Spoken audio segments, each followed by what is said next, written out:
Obrigado.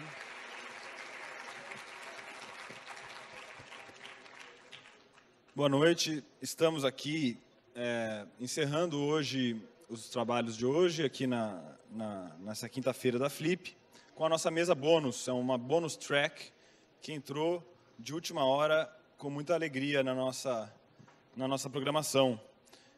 Porque era ele, porque era eu, é o título da mesa. Com Mathieu Landon, um grande escritor francês, e o nosso grande e querido Silviano. Então, eu vou deixar a palavra com Paulo Roberto Pires, jornalista, escritor, trabalha como coordenador de literatura no Instituto Moreira Salles. Muito obrigado, Paulo. Boa noite. Essa mesa está sendo transmitida pela internet, como todos sabem, e as perguntas podem ser encaminhadas para os autores a partir da nossa equipe. Muito obrigado. Bom, boa noite. Obrigado pela presença. Obrigado a Mathieu Landon, a Silviano Santiago. Poucas mesas da Flip, eu acho que tiveram um título mais adequado do que esse. Porque era ele, porque era eu. Também poucas mesas, eu acho, juntaram livros com tantas afinidades entre si e de autores tão diferentes entre si. Mil Rosas Roubadas, do Silviano Santiago, e O que Amar Quer Dizer, do Mathieu Landon, são livros sobre amizades decisivas. São livros, são testemunhas destas amizades e que, a julgar pelo que nós lemos, né, e que é o que nós temos, amizades que mudaram a vida desses narradores, de alguma forma.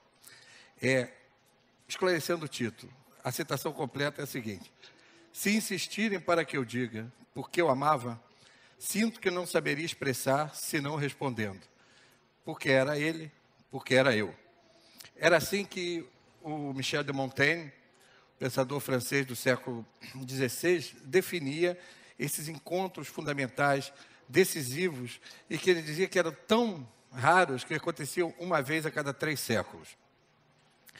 A morte desse amigo do Montaigne, que era um filósofo, Etienne de la Boétie, fez com que ele mudasse a vida dele, que ele se retirasse dos negócios, da vida da família, para escrever um texto muito estranho, que não era nem uma narrativa, nem poesia, mas que se chamava, que ele batizou ensaio, e acabou batizando um gênero, né? São textos que procuram juntar a experiência concreta, a experiência vivida, com a experiência intelectual, e criar aí uma reflexão. Sem filosofia e sem teoria, essa é um pouco a chave para a gente ler esses 2 livros, uma das chaves possíveis para a gente ler esses 2 livros. Silviano Santiago é conhecido de todos nós, nasceu em Minas Gerais em 1936, já esteve nesse palco 2 vezes, uma vez falando sobre sua ficção, sua literatura com César Aira, e há 2 anos numa conferência sobre Drummond. Silviano é um reconhecido crítico literário e igualmente importante ficcionista, com pelo menos 2 livros muito decisivos para a ficção contemporânea, que é Em Liberdade e o Stella Manhattan. O Silviano acaba de lançar o Mil Rosas Roubadas, que é um romance, mas que tem um personagem bem real. O personagem é o Ezequiel Neves, o Zeca, um companheiro de vida inteira, e que é uma figura lendária, né, do jornalismo cultural e do mundo pop brasileiro, né, por ter descoberto tantos cantores e ter, notadamente, produzido o Barão Vermelho. E a referência da parceria dele com o Cazuza está no título do livro. Te trago 1000 rosas roubadas, exagerado. É esse o personagem do Silviano, né? O Mathieu Landon, O que Amar Quer Dizer, o primeiro livro do Mathieu lançado no Brasil. Ele nasceu em 55, é um reconhecidíssimo jornalista, sobretudo na área cultural, e trabalhou no Libération há muito tempo, e desde 83 já publicou 19 livros. O que Amar Quer Dizer foi lançado em 2011 e ganhou o prêmio Médicis. O seu personagem, o personagem de Mathieu, é Michel Foucault.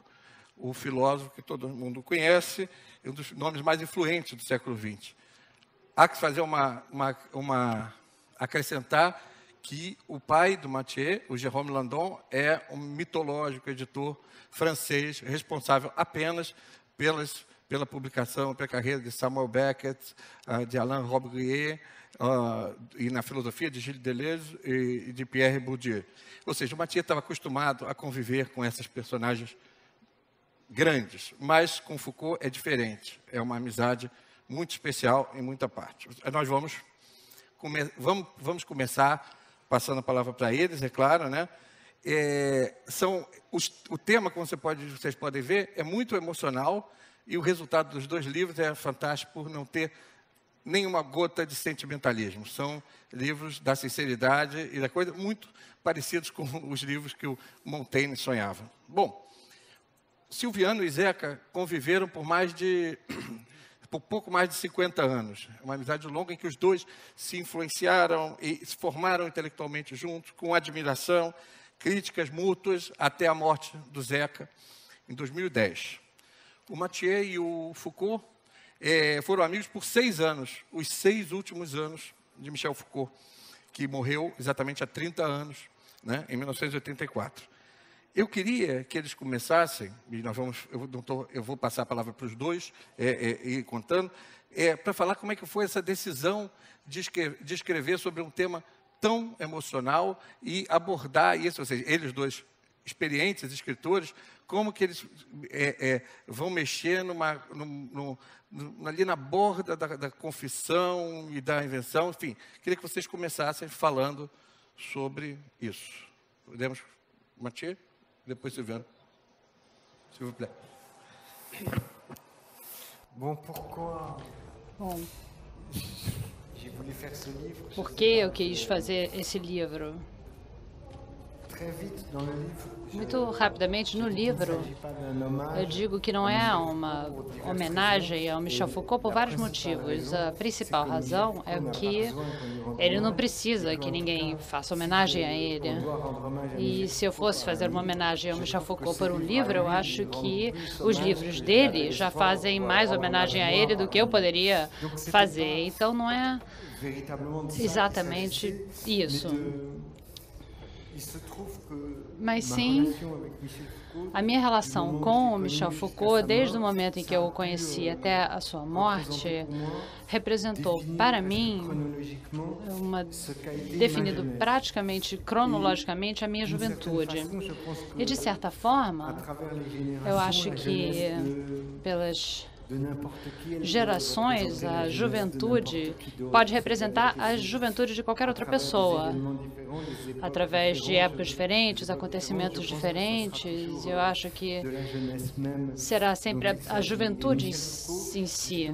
E Michel Foucault, para mim, representou isso. Eu tinha 22, 23 anos e ele tinha 29 a mais, e essa é a diferença de idade entre nós. E tinha alguma coisa de jovem nele também, uma juventude que vinha da presença dele, da conversa dele.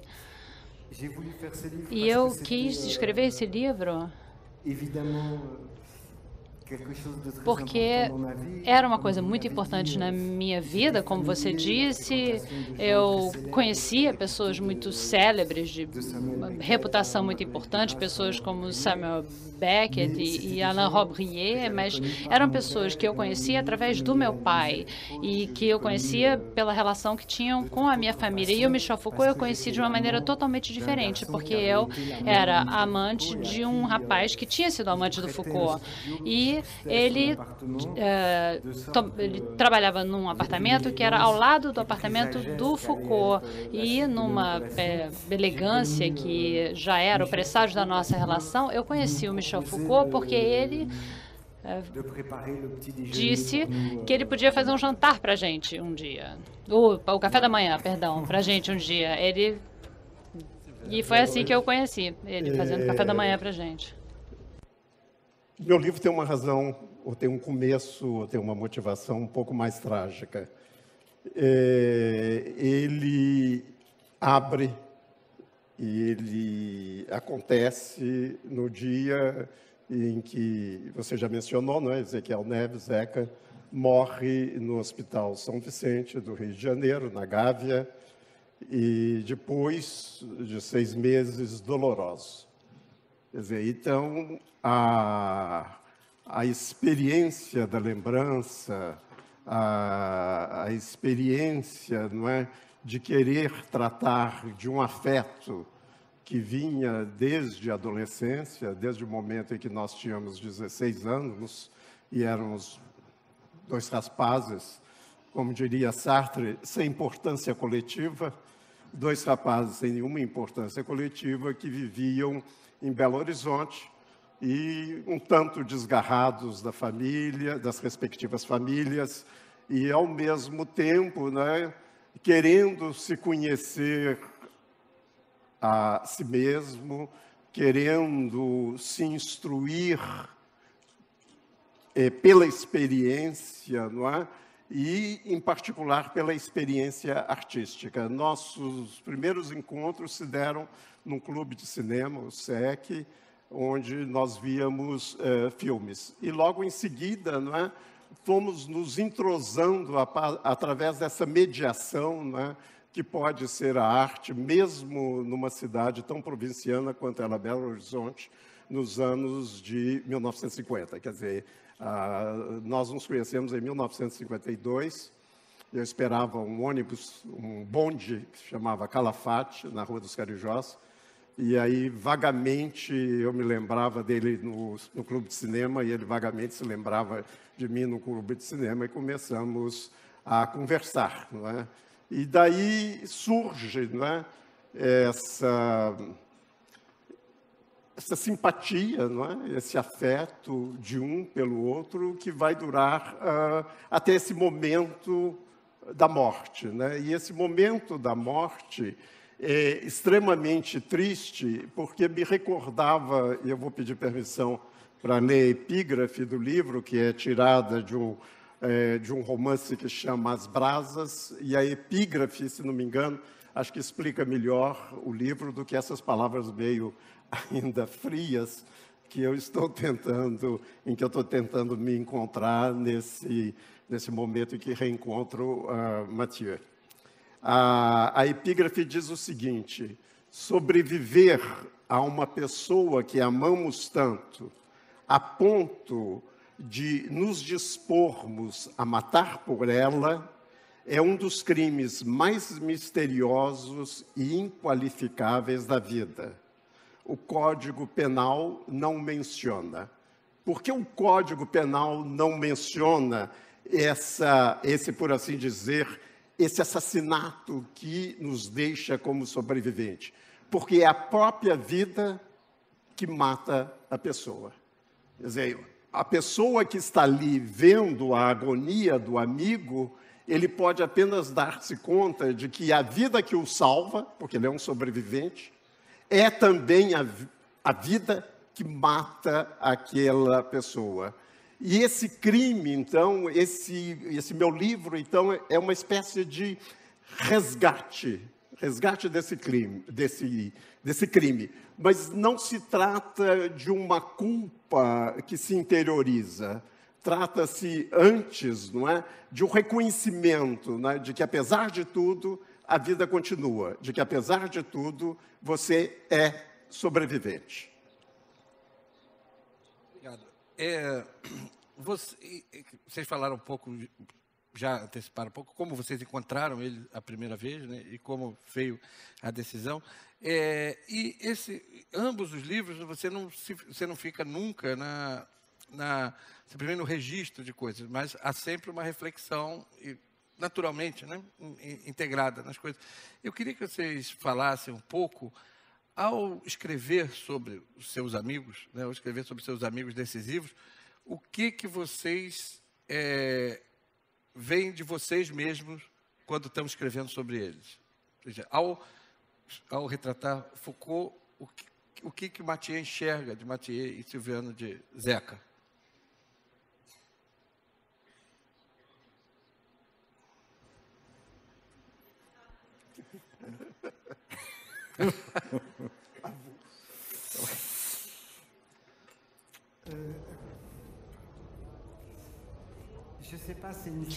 Bom, eu não sei se é uma situação especial, porque quando eu conheci o Michel Foucault, ele já era o Michel Foucault. Eu já tinha lido o Michel Foucault, que não é o caso de todos os intelectuais da época, eu já o admirava muito. Eu também tinha uma admiração muito grande pelo meu pai, e eu já tinha um certo preconceito contra todos os autores que não eram publicados pelas Edições do Minuit, que era a editora do meu pai. Mas o Michel Foucault não era publicado pelo meu pai, mas ele estava acima de tudo, eu tinha uma admiração enorme por ele.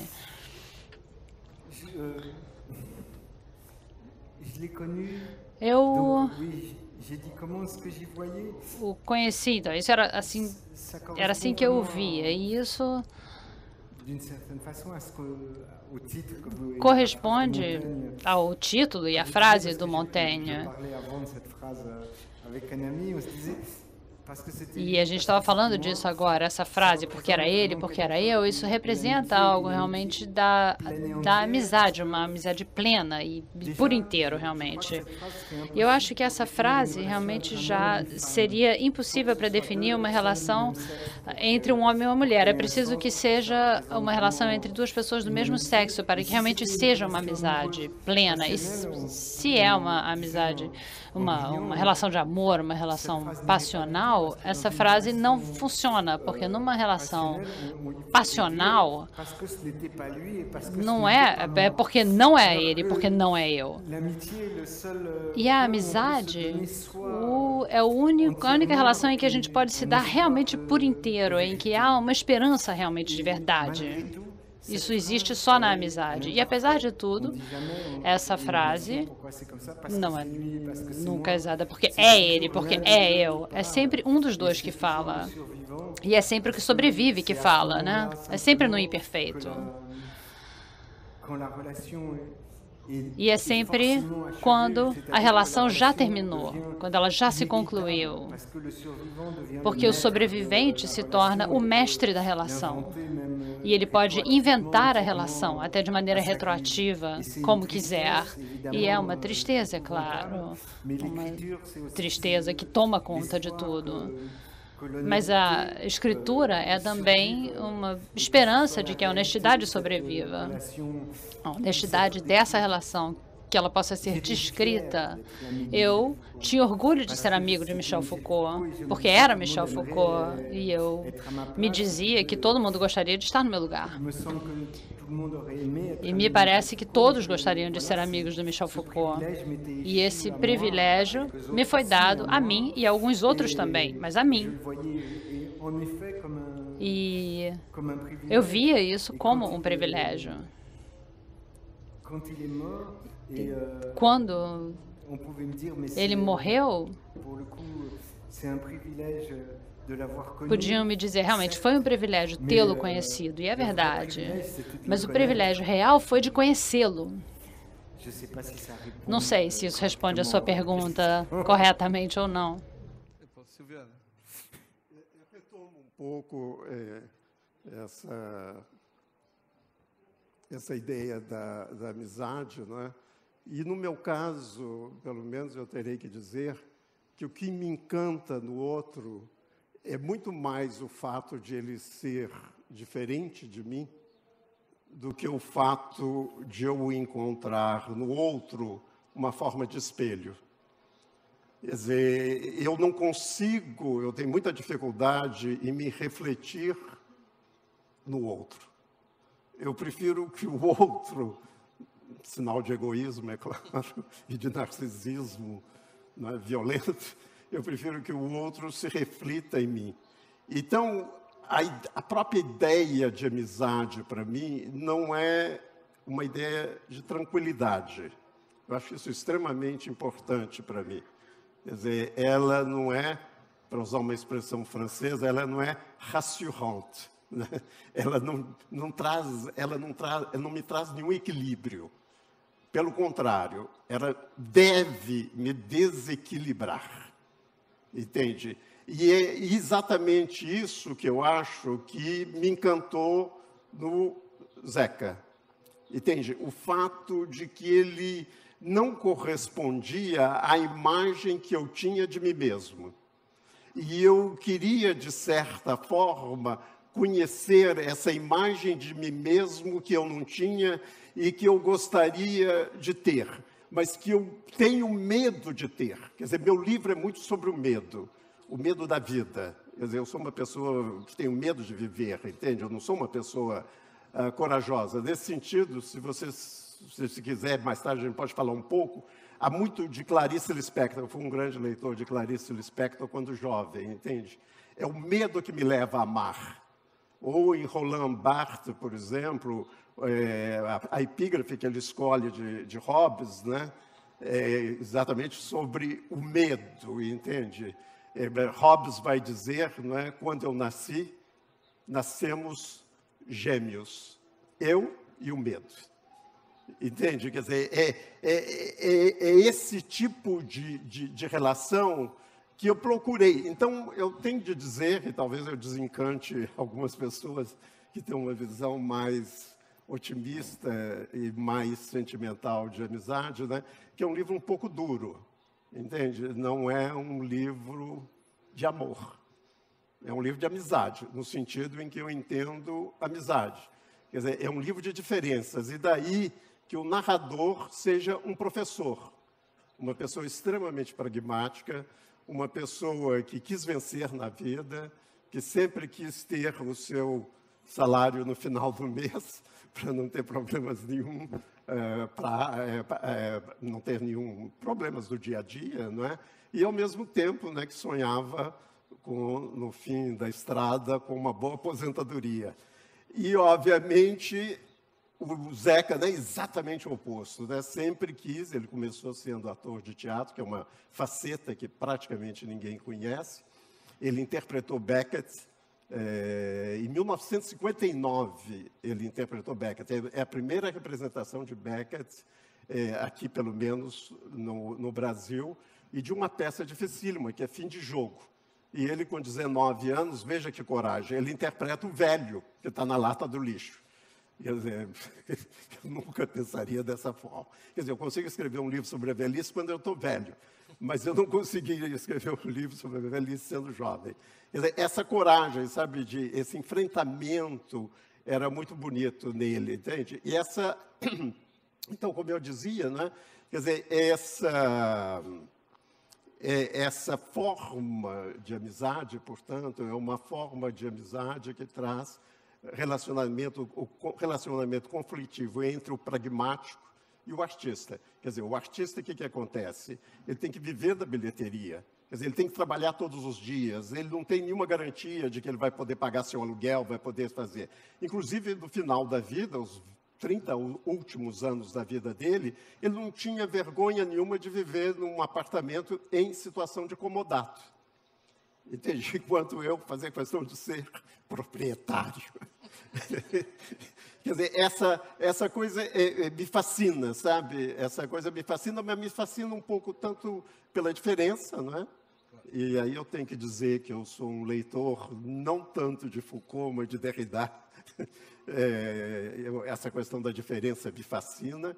E também a questão do medo, trabalhado lindamente sobre Clarice Lispector. Eu fui mau aluno, eu até fiz questão de fazer uma cola. Eu fui muito mau aluno. Ninguém sabe que eu tomei 2 vezes bomba no primeiro científico.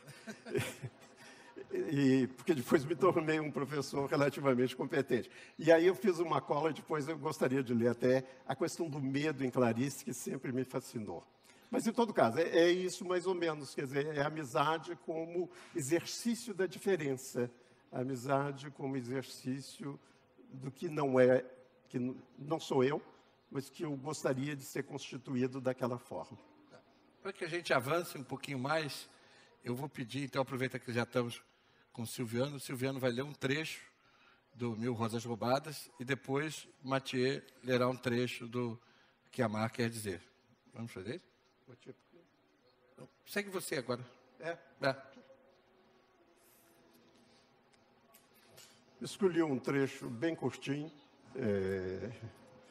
vou ler para vocês, só que eu esqueci meus óculos de perto, mas acho que dá para ler.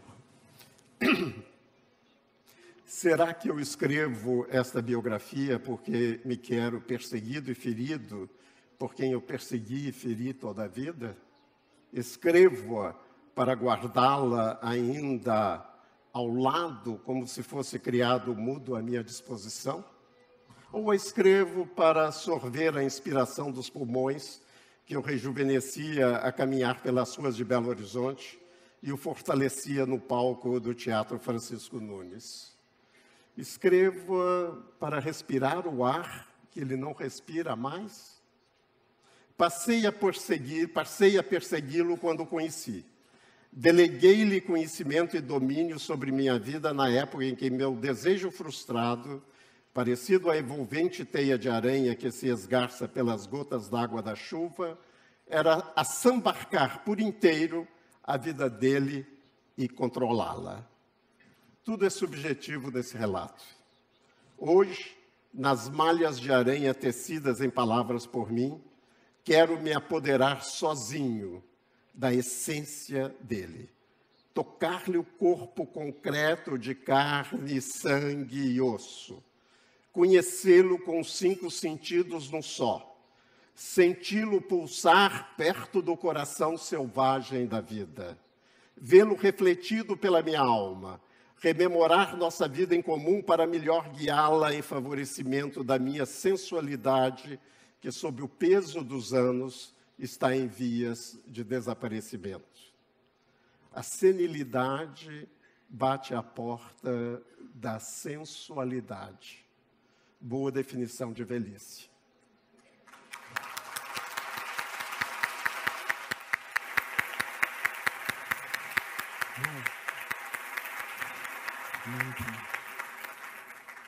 Mathieu, por favor.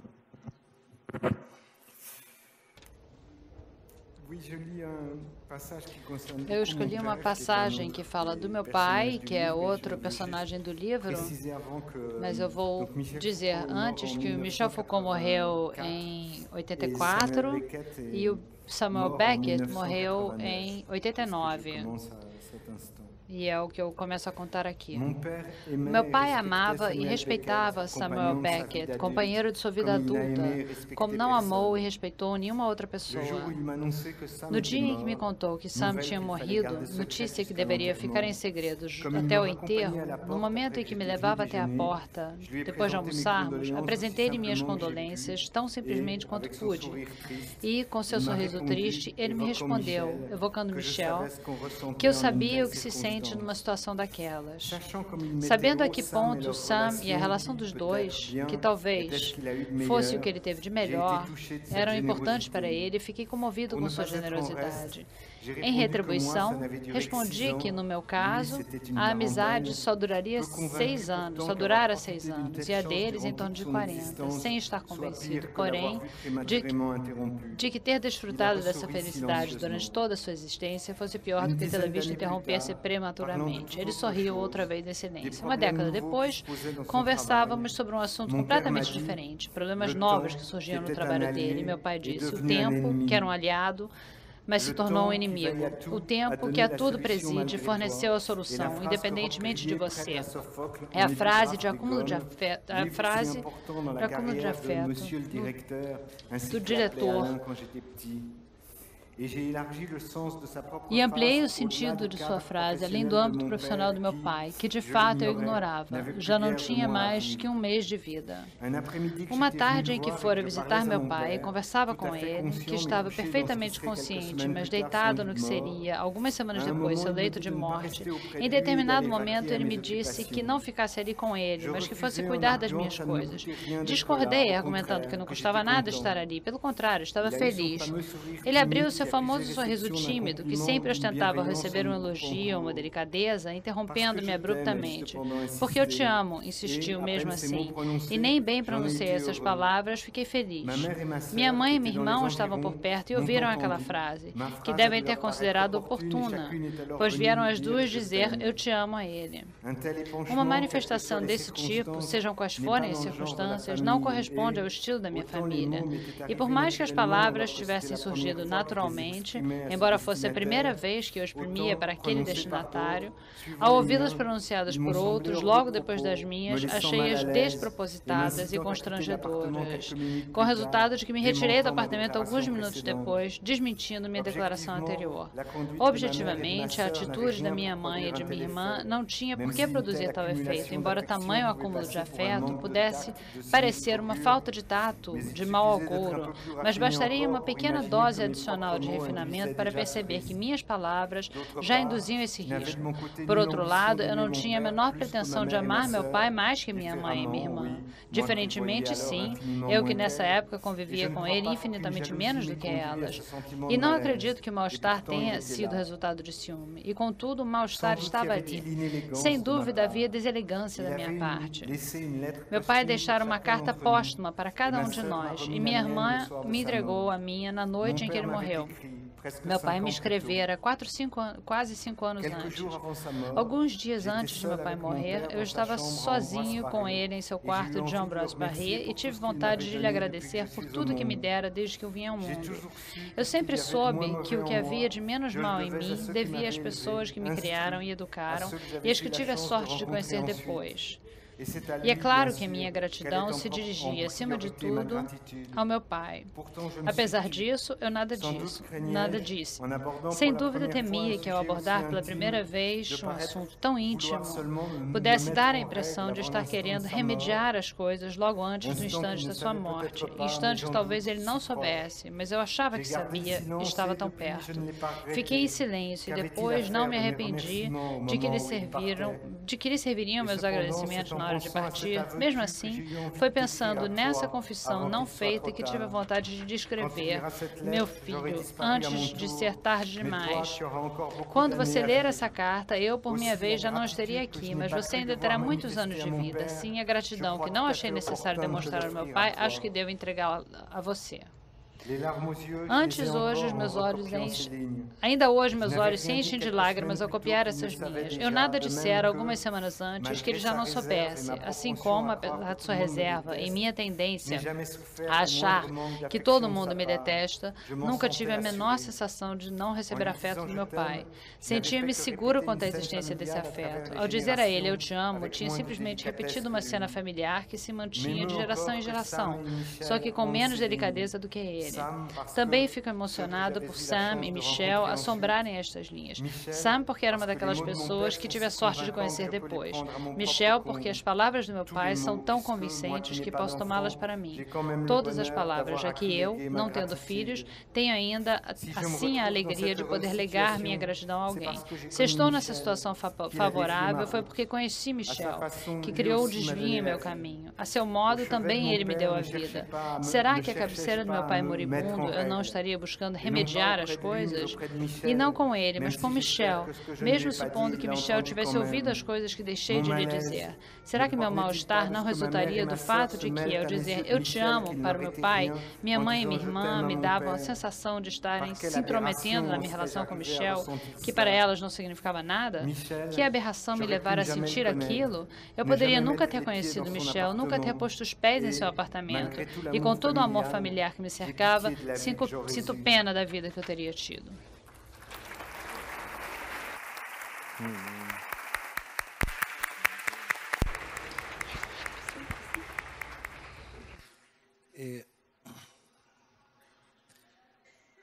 Com todas as diferenças, né, imensas da Belo Horizonte dos anos 50 para Paris, de um determinado meio intelectual dos anos 70, a gente encontra nos dois livros as mesmas dificuldades em lidar com homossexualismo e drogas, de formas muito diferentes, claro, como o Silviano se referiu agora, uma província brasileira nos anos 50, mas mesmo na Paris, o Mathieu conta no livro que as pessoas falavam, ele é gay, drogado e amigo de Michel Foucault, né? Então, que era uma espécie de um estigma que se colocava, né? E nas relações familiares, é claro que a vida, a opção gay e as drogas causavam problema também. Eu queria que vocês falassem um pouco do papel dessas amizades fundamentais, são pouquíssimas, né?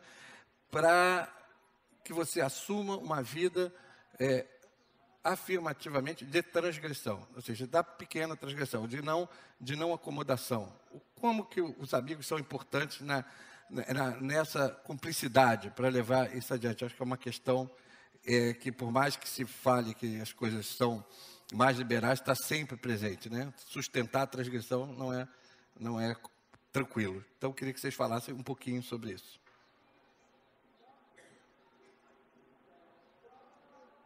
Silviano? Eu?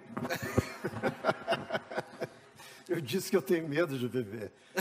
Então, não, mas, quer dizer, o problema é muito delicado o problema, porque eu me refiro a anos 1950, né? Quer dizer, obviamente, o Mathieu se refere a um pós-1968. Quer dizer, são situações totalmente adversas. Usando uma terminologia minha ainda, né? Quer dizer, eu vivia a esquerda, né, era a poética da necessidade, né? Quer dizer, Partido Comunista. Né? Uhum. Então, essas coisas eram vistas, até politicamente falando, essas coisas eram a própria desgraça, entende? Do jovem que gostaria de ter, né, uma determinada função, seja como estudante, seja como revolucionário, etc. Quer dizer, já Mathieu teve a sorte, né, de viver no momento em que as poéticas são as poéticas do desejo, né? Então, é uma situação muito mais tranquila, de certa maneira, do que aquela que a gente vivia, né? Ou, para usar a expressão norte-americana, né, que se tornou lugar comum, quer dizer, todos viviam no armário, né? E já depois de 1968 já não havia, né? Quer dizer, o verbo mais importante, se não me engano, se minha memória não falha, um dos verbos mais importantes dos anos 70 foi o verbo assumir, né? Quer dizer, era um verbo que você encontrava a todo momento, entende? Fulano assumiu, etc. Hoje, é claro, muitas vezes estão usando a expressão norte-americana porque a coisa se popularizou, saiu do armário, etc. Mas o que eu acho fascinante, que eu tentei compreender no meu livro, é como, apesar dessas limitações provincianas, apesar do ambiente patriarcal, católico, mineiro, como apesar de todas, que não se pode nem ter ideia dessa forma tão dura de repressão, apesar disso tudo, né, que havia a possibilidade de criar um certo espaço de liberdade, um certo de liberdade subjetiva, de liberdade íntima, que era proporcionado exatamente por uma aproximação muito grande das artes. Quer dizer, então, o papel das artes é capital naquele momento para nós. Quer dizer, não necessariamente a arte, entende? A arte comprometida com a homossexualidade, mas uma arte que falava de liberação.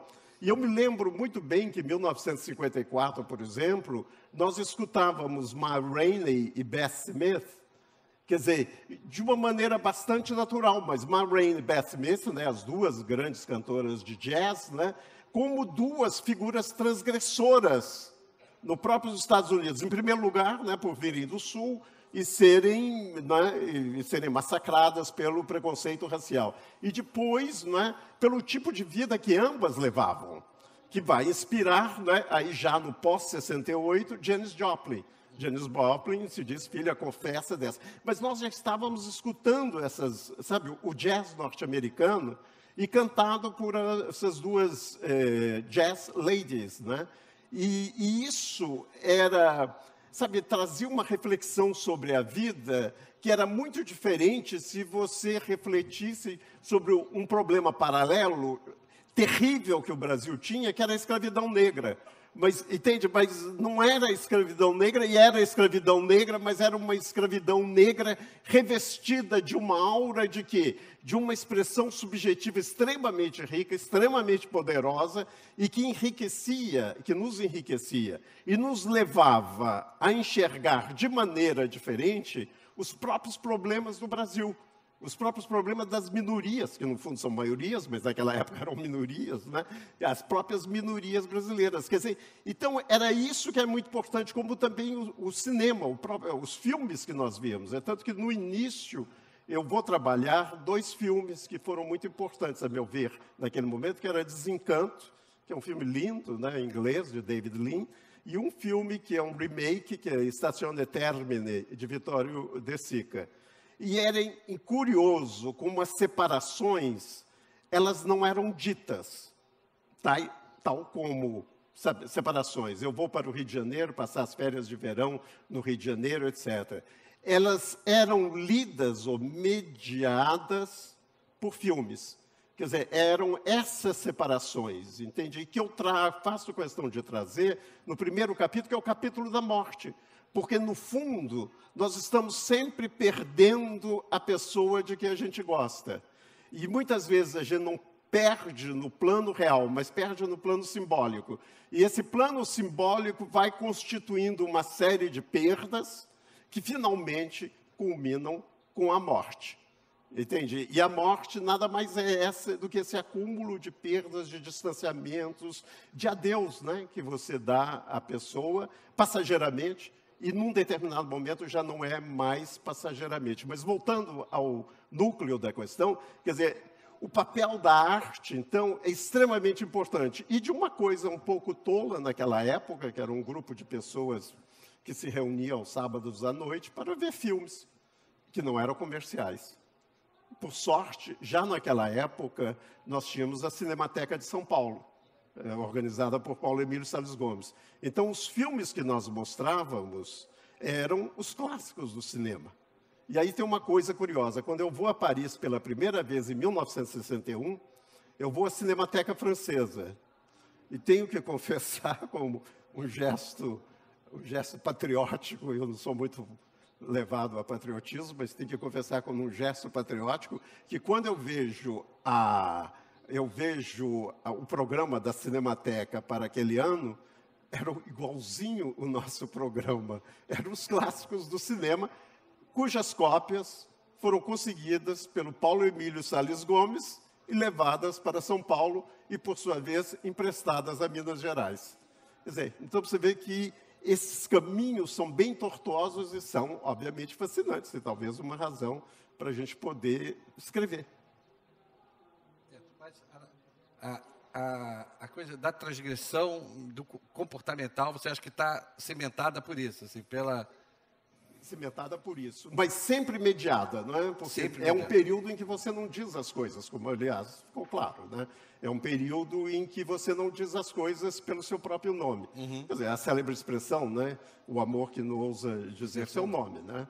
Quer dizer, então, na medida em que não se abre, não é, as comportas, né, da fala, abrem-se as comportas do simbólico. Quer dizer, você fala, né, por interposta obra de arte, por interpostas grandes figuras artísticas do mundo artístico, que não eram conhecidas, obviamente, do grande público. O jazz, naquele momento, ainda não era o que se tornou posteriormente. Mas é o cimento, ali está o cimento, no caso do Ezequiel, muito mais do que no meu caso, do interesse dele futuro pela música. E do interesse, ele inclusive se chamar de Mick Jagger, de Zeca Jagger, Zeca Zimmerman, entende? Todas as pessoas conhecem. Quer dizer, conhecem o Zeca Jagger, o Zeca Zimmerman, mas não conhecem esse Zeca, como ele foi construído e como ele foi constituído através de experiências extremamente ricas de música popular naquela época, certo. Não necessariamente só brasileira. Matias, falar um pouco sobre esse caráter da transgressão nesse contexto que você viveu, nos anos 70.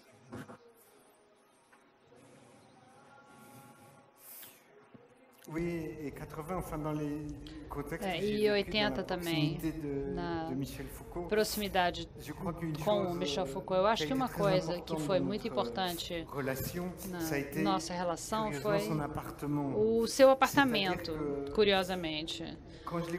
Quando eu o conheci, naquela época, eu experimentei LSD pela primeira vez através de uns amigos nos Estados Unidos. E tinha uns amigos meus, que também eram amigos do Michel, no apartamento dele. O apartamento dele era perfeito para esse tipo de experiência com LSD. E quando o Silviano estava falando que a minha época era a época do desejo, comparando com a dele, e que realmente o original é que era a época depois disso, pós-Deleuze. E o fato de que o prazer vinha antes do desejo. E ele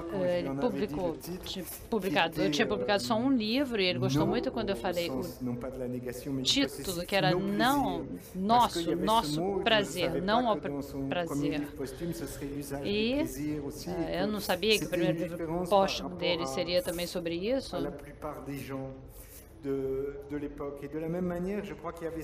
E da mesma maneira, eu acho que havia isso com relação à nossa relação com as drogas, a forma como nós nos organizávamos sessões de LSD na casa dele, no apartamento dele. Era difícil, aliás, de conseguir, a gente tinha filmes, também projetores, era complicado também ver filmes, mas nós tínhamos projetores, nós conseguíamos ópio, tomávamos ópio, ácido, para diminuir o efeito do ácido. Nós nos organizávamos de maneira muito confortável. E o Michel tinha uma generosidade enorme, e ele com frequência era convidado para ir aos Estados Unidos para dar aulas, também ao Brasil, ele também veio aqui ao Brasil, e ele emprestava o apartamento para a gente. Ele emprestava para mim e ele emprestava para que eu vivesse lá com outros amigos e para que eu fizesse essas experiências lá. E eu conto isso no livro. A primeira vez que ele chegou, e a gente não esperava que ele chegasse, ele chegou 1 ou 2 dias antes, e ele sabia, né, que acontecia isso tudo, né? Ninguém achava, aliás, que ele fosse idiota, na verdade, né? E ele chegou, e nós éramos tantos, que tinha tanta gente no apartamento, que era como se fosse aquela esquete dos irmãos Marx, sabe, que está todo mundo numa cabine de navio, que ninguém consegue nem se mexer, e ele não conseguia nem passar a noite no próprio apartamento, a gente não sabia onde enfiar a cara. E ele disse, não, mas tudo bem, eu vou lá para casa de um amigo meu, para deixar, eu vou dormir na casa do meu amigo, que morava ali do lado, era um vizinho. E ele emprestou de novo o apartamento para mim depois disso. Era porque a gente gostava tanto e tinha experiências tão interessantes naquele apartamento. E eu não sei, né? Eu posso pegar a frase do Hobbes que o Roland Barthes citou e que o Silviano mencionou aqui também, que a única paixão da minha vida foi o medo. E eu tive também outras paixões com a amizade. O modo como eu pude ser amigo do Michel Foucault me ensinou a ser amigo de outras pessoas também. E mais do que amigo também, o meu livro se chama O que Amar Quer Dizer. O que eu aprendi da minha relação com o Michel é porque isso não tinha importância, na verdade, o nome que a gente dá a uma relação como essa. O que eu tento dizer no meu livro, eu tento falar do amor por um amigo, o amor por um amante, o amor por um pai, que é por isso que esse verbo amor designa, fala dessas várias relações diferentes. E que, por exemplo, quando a gente fala de amor, às vezes tem problemas de autoestima, problemas de ciúmes, que isso não tem importância, que são detalhes exagerados, que são só inconveniências. Isso é interessante também, porque quando teve a edição brasileira da Cosaque Naif, quem estava fazendo a capa na Cosaque Naif, me pediu uma foto do apartamento vazio, e eu encontrei uma foto. Eu achava que não tinha foto nenhuma, na verdade, porque eu não gosto de tirar fotografia. Eu tenho problema com fotografia, eu não gosto que me fotografem, mas eu achei uma fotografia que... E diziam, não, mas quem é esse jovem? Sou eu. e que é uma foto que foi tirada por um amigo que também estava tomando LSD. Isso foi durante uma sessão de LSD na casa do Foucault. E eu acho que essa foto é maravilhosa, porque ela fala do prazer que aquele apartamento nos dava, o prazer daquele apartamento. Dá para ver que nós estamos à vontade, dá para ver o escritório do Foucault atrás, a foto é uma foto meio de lado, porque ele estava totalmente louco, alucinado quando ele tirou aquela foto. E eu acho que essa foto diz uma coisa importante para mim do que é o livro e do que são aqueles anos, uns anos de prazer, mais do que de desejo. Porque, como disse o Foucault mesmo, até com relação ao LSD, eu não sabia nada do LSD, eu era um jovem muito comportado e que nunca tinha tomado drogas, eu não bebia nada, eu não fumava nem cigarro. Não fumava haxixe, não fumava maconha, não fazia nada. E alguém me convenceu a tomar LSD e eu gostei tanto, o prazer foi gigantesco e foi isso que me deu o desejo, foi o prazer que me deu o desejo. E isso me transformou desse rapaz comportado para uma transgressão gigantesca. E isso é que corresponde ao meu ser. Tinha uma graça que o Foucault me fez uma vez que me agradou muito. Ele me disse: você não bebe café, você não toma álcool, você não fuma xixi, você toma justamente LSD e ópio. Mas que esnobe você é, Nossa Senhora!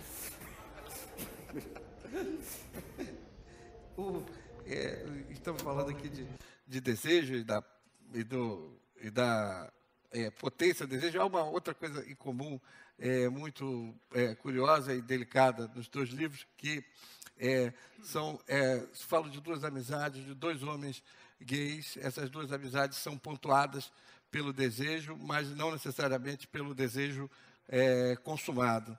Num dado momento, o Silviano escreve assim: sentimento que não ousa dizer o nome e que eu, naquela época, recusava aceitar como alface da guarnição no prato feito da amizade.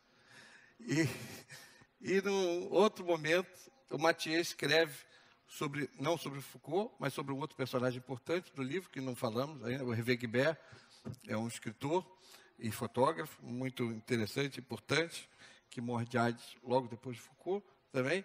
E o Mathieu escreve, ao lembrar que não havia o sexo, sorte que essa amizade é um amor, né? Eu queria que vocês falassem um pouco sobre isso, sobre essa, já que a gente está falando de depuração das coisas, né? Que é uma amizade que, ou seja, o que exclui, o que inclui. Eu acho essa relação que vocês estabeleceram, porque é muito presente nos dois livros. Silviano, por favor.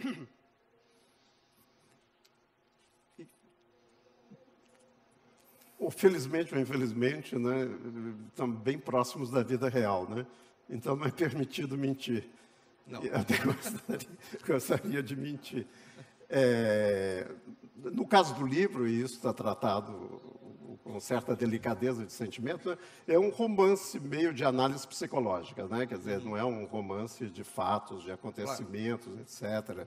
Quer dizer, eu adoro Rubem Fonseca, mas o meu romance não tem muito a ver com Rubem Fonseca. Quer dizer, é um romance que trabalha delicadezas, matizes de sentimentos, né? E exatamente essa construção da diferença, né, que eu já me referi, não é? Essa construção da diferença entre as duas pessoas que, no entanto, sentem uma atração pelo outro, sentem um afeto pelo outro. E aqui, de novo, eu tenho que insistir sobre um outro detalhe de diferença, que é o fato que as duas pessoas têm a mesma idade. Quer dizer, não há uma diferença de idade, como no caso de Mathieu, e que Foucault é bem mais velho e no caso do Mathieu é bem mais jovem, né? Quer dizer, são duas pessoas, portanto, que não se conhecem tão bem a si mesmos, então a ideia do conselho, ou a ideia mesmo de uma palavra um pouco superior, ela ainda existe no livro. Quer dizer, existe sempre essa ideia dessa descoberta. E essa descoberta, então, da diferença, ela não se dá... a descoberta desse afeto, ele não se dá pela ação.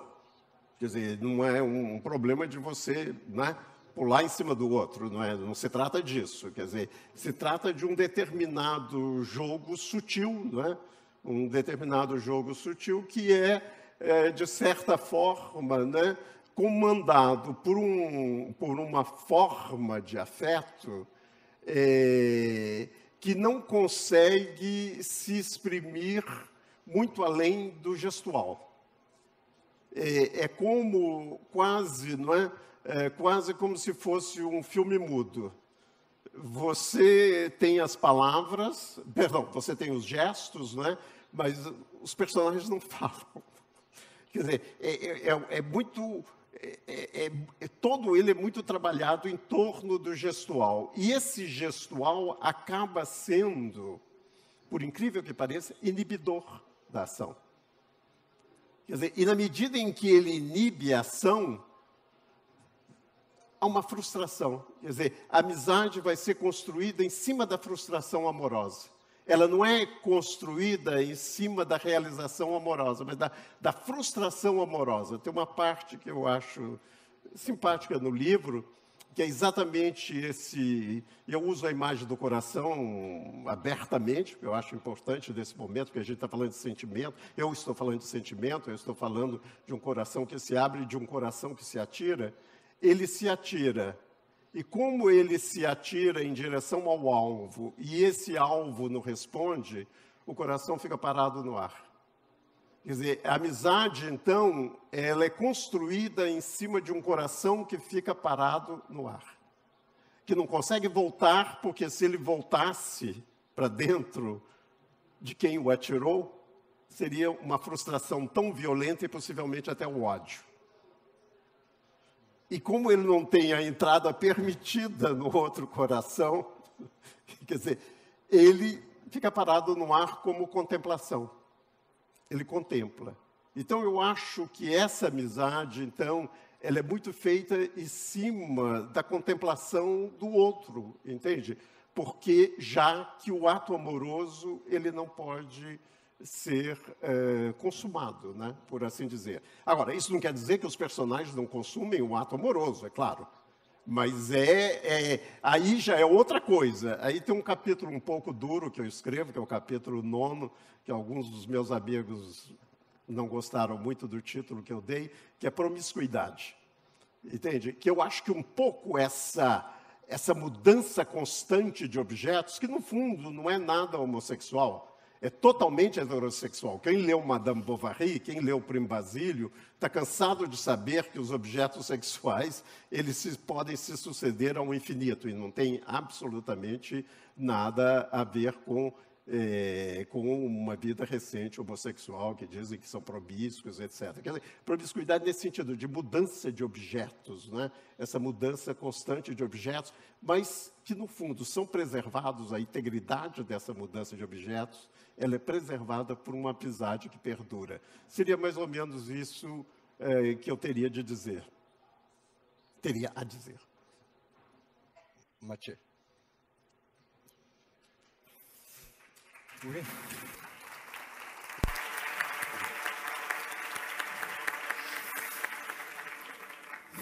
Moi, c'était les années d'avant-sida, puisque Michel Foucault Eram os anos antes da AIDS, porque o Michel Foucault morreu logo no início da epidemia de AIDS. Eu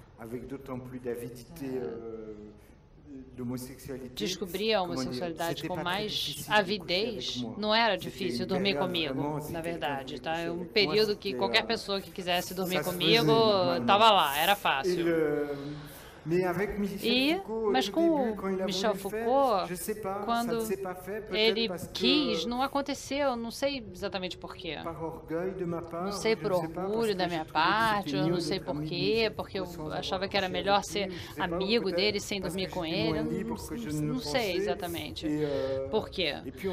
Mas depois eu consegui uma liberdade maior e eu gostava tanto dele que eu me disse, não, se alguém que eu amo tanto, quiser ficar comigo, isso não tem tanta importância. Mas ele, mais do que eu, nesse momento, já tinha passado tanto tempo, a nossa relação já tinha se tornado uma coisa tão importante que eu acho que ele achou que já não era mais necessário, já seria mais um perigo do que um prazer. E eu nunca tive relações sexuais com ele. Ao contrário do Hervé Guibert, que eu é que quis ir para a cama com ele. E ele tinha reservas que me irritaram bastante, devo dizer.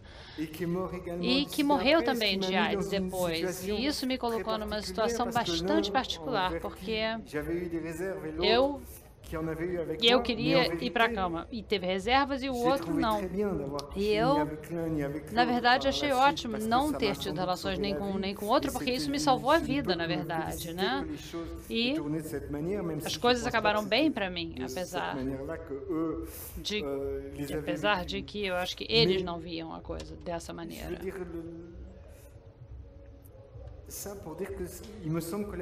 Então, me parece que a sexualidade, desse ponto de vista, não está em primeiro plano nas relações. Há um aforismo do La Rochefoucauld na França, que é muito conhecido, que diz as pessoas que nunca ficariam apaixonados se nunca tivessem ouvido falar do amor. Isso corresponde a uma imagem do que é o amor. Há também uma imagem do que é a amizade.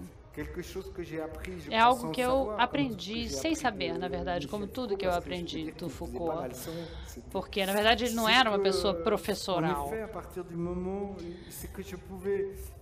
Isso, eu pude me apaixonar sem saber que era isso. Amar sem saber que era isso.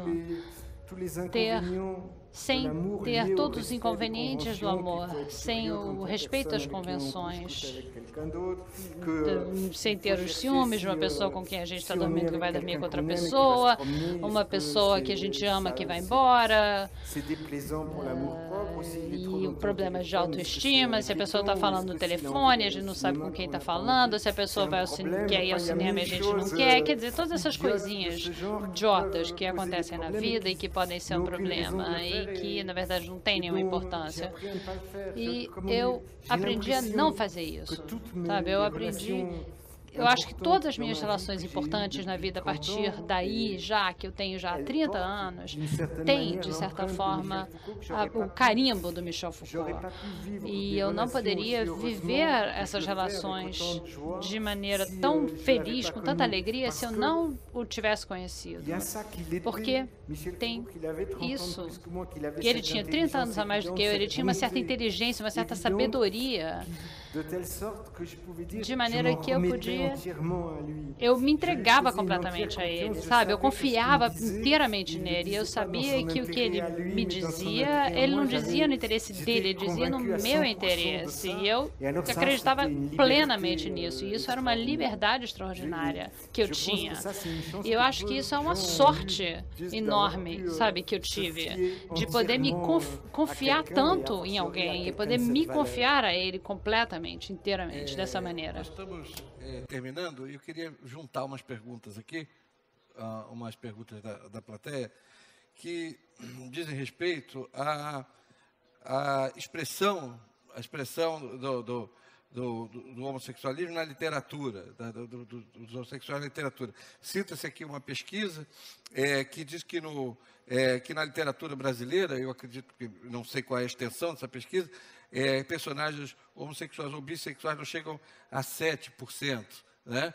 E outras questões insistem nisso, ou seja, como que vocês veem, e claro, temos um caso brasileiro específico e uma realidade francesa provavelmente diferente, como que vocês veem essas representações e o que, por exemplo, a expressão literária pode fazer para avançar todas essas discussões que estão permanentemente se refazendo o tempo inteiro. Como que a literatura pode fazer para avançar isso, ou não sei se avançar, mas, enfim, colocar essas questões de outra forma? Para mim? Sim. Não, quer dizer, pode ser que seja 7%, mas esse 7% na literatura brasileira é excepcional. Quer dizer, a literatura brasileira tem um cortiço. Quer dizer, o Cortiço tem a Leonie, né, aquela prostituta, né, que tem relações muito bem descritas com a Pombinha. São páginas lindíssimas. Agora, que as pessoas, os professores, não queiram ler essas páginas, isso é outro problema, né? Não é um problema de falta de representação. Quer dizer, o que as pessoas gostam de ler? O confronto entre o Sobrado e o Cortiço. Quer dizer, o português rico e os miseráveis, né? Quer dizer, e deixam de lado essa questão que é outro dado também, que a literatura brasileira é extremamente rica, que é a questão da prostituição masculina ou feminina. Depois você tem um romance belíssimo, belíssimo, que é o Ateneu, quer dizer, de Raul Pompeia, que é exatamente sobre o que eu estou falando aqui. Entende? Sobre o que eu estou falando aqui, não. O meu livro nada mais é que um repeteco de O Ateneu, que é um livro lindíssimo, de uma beleza extraordinária. E o que acontece? É um livro que, em geral, nem é dado nas escolas. E quando dão, falam sobre o quê? Falam sobre o Colégio Abílio e sobre o diretor do colégio, que era intolerante, autoritário, que não sei o que é, e que seria uma imagem de quê? De Dom Pedro II, que não sei o quê, etc, etc, etc. E depois, o mais fantástico de todo, que é o Bom Crioulo, que é o relacionamento entre dois marinheiros. Bom Crioulo, acho que é Adolfo Caminha, não é isso? É extraordinário também, são romances extremamente ricos e muito sugestivos, mas muito pouco estudados, muito pouco trabalhados. Isso para ficar apenas com o final do século XIX, não é? Em que a literatura brasileira era de maneira geral, era uma literatura bem comportada, por assim dizer, mas bem comportada e muito bem. E você vê que, ao mesmo tempo, são situações de uma precisão geográfica absoluta. Porque, em primeiro lugar, é o prostíbulo, né? E, em segundo lugar, é o colégio interno, e, em terceiro lugar, é o navio. Quer dizer, não preciso de falar nada a respeito de Fassbinder e Jean Genet, não é? Quer dizer, está aí. Quer dizer, então, todos esses elementos estão à disposição. Agora, o que precisamos, isso sim, de bons leitores. Eu acho mais do que de representação. Sabe, claro que quanto mais...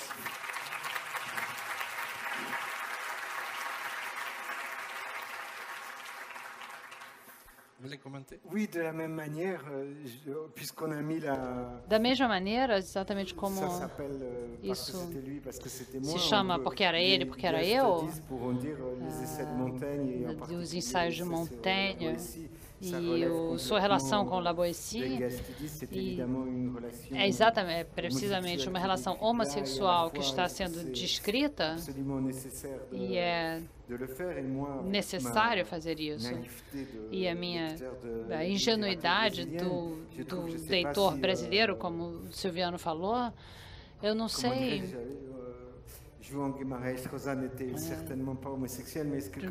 Guimarães Rosa não era homossexual, mas Grande Sertão Veredas não é o livro sobre isso, mas tem isso, né?